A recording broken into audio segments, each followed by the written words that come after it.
আসসালামু-আলাইকুম বন্ধুরা, TUBER YouTube channel থেকে সবাইকে স্বাগতম জানাচ্ছি। বন্ধুরা, অনেকেই আমাকে মনিটাইজেশন নিয়ে প্রশ্ন করেন, তো কোন কোন চ্যানেলগুলো মনিটাইজ পাবে, কোন কোন চ্যানেলগুলো মনিটাইজ পাবে না, এই বিষয়গুলো নিয়ে আজকের এই ভিডিও তৈরি করেছি। এবং আপনারা যারা বিভিন্ন কন্টেন্ট নিয়ে কাজ করেন, মূলত ওই কন্টেন্টগুলোতে মনিটাইজ পাওয়া যাবে কি না এই বিষয়টি নিয়ে আপনাদের সামনে ক্লিয়ার করার চেষ্টা করব। পুরো ভিডিও জুড়ে থাকবো আমি বিপ্লব হোসেন ফ্রম TUBER। চলুন শুরু করা যাক।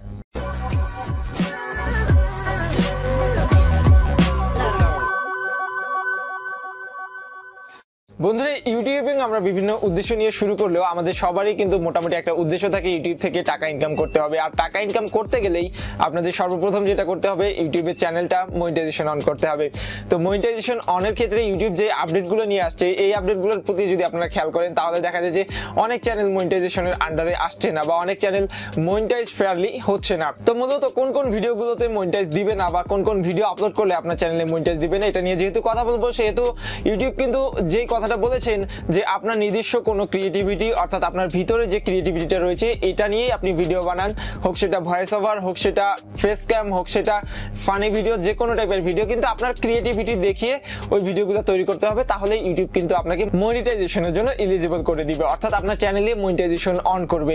তো সেক্ষেত্রে মনিটাইজেশন অন হওয়ার পর আপনার কিন্তু ভালো পরিমাণে একটা অ্যামাউন্ট ইনকাম হবে। ফার্স্ট অফ অল, ইউটিউবে যে চ্যানেলগুলো মনিটাইজ পাবে না তার মধ্যে প্রথম ক্যাটাগরিতে যেটা রয়েছে টিকটক ভিডিও যারা আপলোড করে। তো আমি গতকাল রাতে ইউটিউবের ক্রিয়েটর সাপোর্টে কয়েকটা বিষয় নিয়ে কথা বলছিলাম, তখনই মূলত এই বিষয়গুলো নিয়ে তাদের সাথে আমার কথা হয়। তো কথার পরিপ্রেক্ষিতে কিন্তু আমি জানতে পারি, তাদেরকে আমি টিকটক ভিডিওর কথা যখন বলছিলাম তখন তারা বলছিল যে আসলে মনিটাইজেশনের আন্ডারে যে শর্তাবলীগুলো রয়েছে বা যে তাদের পলিসিগুলো রয়েছে, এগুলোর মধ্যে টিকটক ভিডিও কোনোভাবেই মনিটাইজ অন করবে না ইউটিউব। এর মাধ্যমে এটাই তারা বোঝাতে যাচ্ছে যে মূলত আপনার ক্রিয়েটিভিটি কিন্তু টিকটকে শো হচ্ছে না। তো টিকটকের মধ্যে যে ভিডিওগুলো থাকে এগুলোর মধ্যে দেখা যায় যে বিভিন্ন ছেলেমেয়েরা, বিভিন্ন অভিনেতা অভিনেত্রীর ডায়লগগুলো জাস্ট মুখ লাড়িয়ে লাড়িয়ে এটা করতেছে। তো এর মধ্যে আপনার কোনো ইউনিক যে একটা ক্রিয়েটিভিটি এটা কিন্তু শো করে না। ইতিমধ্যে অনেক টিকটক চ্যানেলের বা টিকটক যারা আপলোড করে তাদের চ্যানেলের মনিটাইজ চলে গেছে, আমি জাস্ট পার্সোনালি খবর নিয়ে আমি জানতে পেরেছি।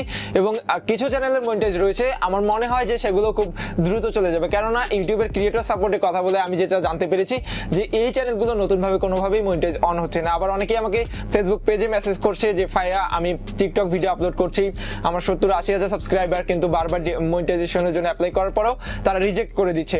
তো মূলত এটাই কারণ টিকটকে আপনার পার্সোনাল কোনো ক্রিয়েটিভিটি শো হয় না, যার কারণে টিকটকের মধ্যে ইউটিউব মনিটাইজেশন দিচ্ছে না। এবং যে চ্যানেলগুলোতে টিকটক আপলোড করা হচ্ছে, যদি মনিটাইজ চ্যানেলে আপলোড করা হয়, কিছুদিনের মধ্যে সেই চ্যানেলগুলোর মনিটাইজগুলো ডিজেবল হয়ে যাচ্ছে।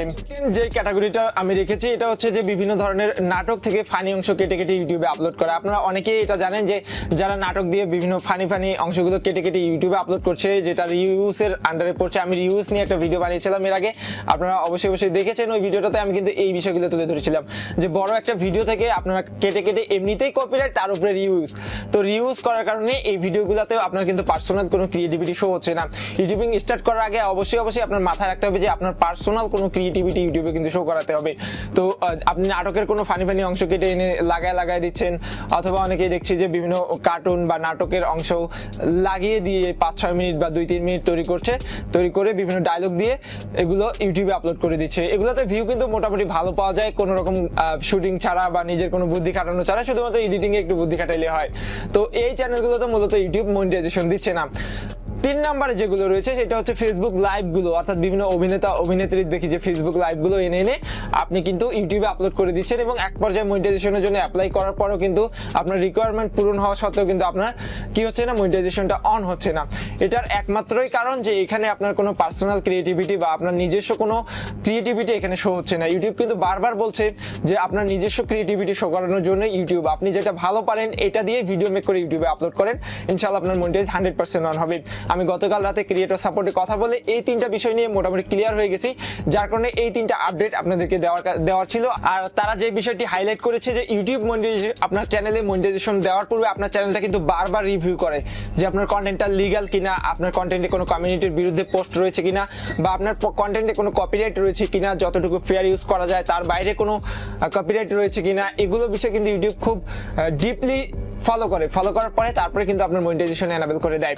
তো বন্ধুরা আমি চেষ্টা করলাম আপনাদেরকে এই বিষয়টি বুঝিয়ে দেওয়ার জন্য। বোনাস হিসেবে একটা টিপস দিব আপনাদেরকে। অনেকেই বলে যে ভাইয়া প্রথম 1 বছরের মধ্যে আমার চ্যানেলের মনিটাইজেশন মানে আমার চ্যানেলের মধ্যে আমি রিকোয়ারমেন্ট পূরণ করতে পারিনি, অর্থাৎ 1000 সাবস্ক্রাইবার এবং 4000 ঘন্টা ওয়াচ টাইম এটা আমি পূরণ করতে পারিনি, তাহলে কি আমার মনিটাইজেশন অন হবে? দেখেন ভাই এখানে কিন্তু ফার্স্ট 1 বছর না বা ফার্স্ট 365 দিনের কথা বলা হয়নি, আজকে থেকে পূর্বের 365 দিনের কথা বলা হয়েছে। এটা হয়েছে কিনা আপনার চ্যানেলে বা আপনার চ্যানেলে প্রপারলি 4000 ঘন্টা ওয়াচ টাইম হয়েছে কিনা এটা দেখার জন্য আপনারা সিম্পলি আপনার ক্রিয়েটর স্টুডিও থেকে অ্যানালাইটিক্সে ক্লিক করবেন। অ্যানালাইটিক্সে ক্লিক করার পর এইখান থেকে আপনারা লাস্ট 365 দিন সিলেক্ট করে দিবেন, নট ফার্স্ট 365, লাস্ট 365 দিন সিলেক্ট করে দেওয়ার পর আপনারা এখানে দেখতে পারবেন যে আপনার ওয়াচ টাইম কত হয়েছে, আপনার কত ভিউ হয়েছে এবং ওই ভিউগুলোতে ওয়াচ টাইম কত হয়েছে, আপনার ভিডিওতে এভারেজ ভিউ কত এবং আপনি লাস্ট 365 দিনে কত সাবস্ক্রাইবার পেয়েছেন।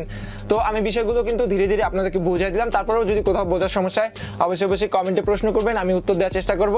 আর আমাদের ফেসবুক পেজে কানেক্টেড থাকতে পারেন, যে কোনো সমস্যার সমাধানের জন্য আমাদেরকে ফেসবুক পেজে মেসেজ করতে পারেন, link in the description box. দেখা হবে পরবর্তী কোনো ভিডিওতে, সেই পর্যন্ত সবাই ভালো থাকবেন, সুস্থ থাকবেন। আর ভিডিও ভালো লাগলে অবশ্যই একটা লাইক দিবেন, কমেন্টে জানাতে ভুলবেন না আপনার মূল্যবান মতামত। আপনি আমার চ্যানেলে নতুন দর্শক হলে অথবা YouTube related online earning related যদি কোনো আপডেট চান তাহলে অবশ্যই আমাদের চ্যানেলটি সাবস্ক্রাইব করে পাশেই থাকবেন। Till then take care.